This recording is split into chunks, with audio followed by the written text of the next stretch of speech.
Hey team, it's George here, and I wanted to make a brief video after a recent question about the difference between a P2, an N95, and a KN95 mask. So these are examples. This is a P2 mask, which is the Australian standard, P2 Australian standard.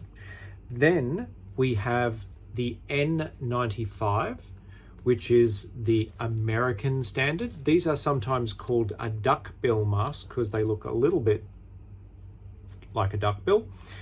And that is the American standard, the N95. And then we have the KN95. This is an example of a KN95. And this is the Chinese standard of a N95 mask.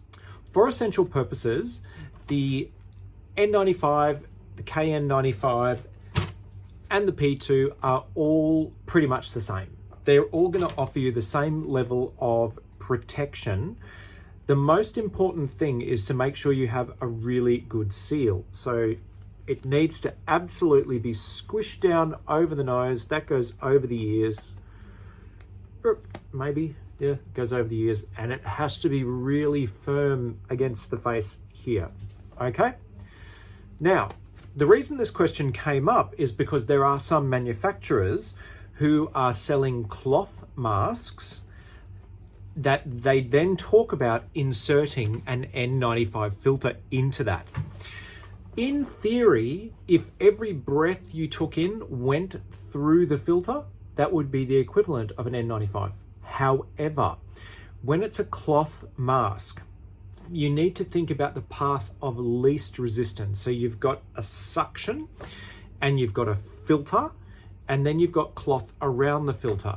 When you actually produce that suction, if it's easier for the air to get through the cloth than it is through the filter, and it will be because the filter is more obstructive than the cloth, guess what?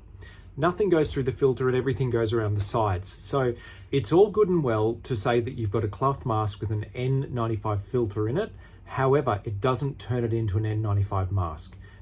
All it will ever be is a cloth mask that has an N95 filter in it that may offer a little bit more filtration than a standard cloth mask. Research has shown that if you are going to wear a cloth mask, that denim is one of the best fabrics to use. There is also some new evidence that if you were to use a cloth mask and then put a layer of pantyhose over the mask and around the side of the head, that keeps it really firm against the face, that can offer an added layer of protection as well. But if a manufacturer is making the claim that a cloth mask with an N95 filter inserted into it is an N95 mask, that is not a true claim, and it is beyond the capacity of what that mask is capable of. So you just need to be aware. If you're going to buy a cloth mask, go for the thickest denier, and the denier is the density of the fibers that you can get, and denim is fantastic for that. But anyway, I hope that has clarified the differences between these masks. I hope you have a great day. See you team, bye.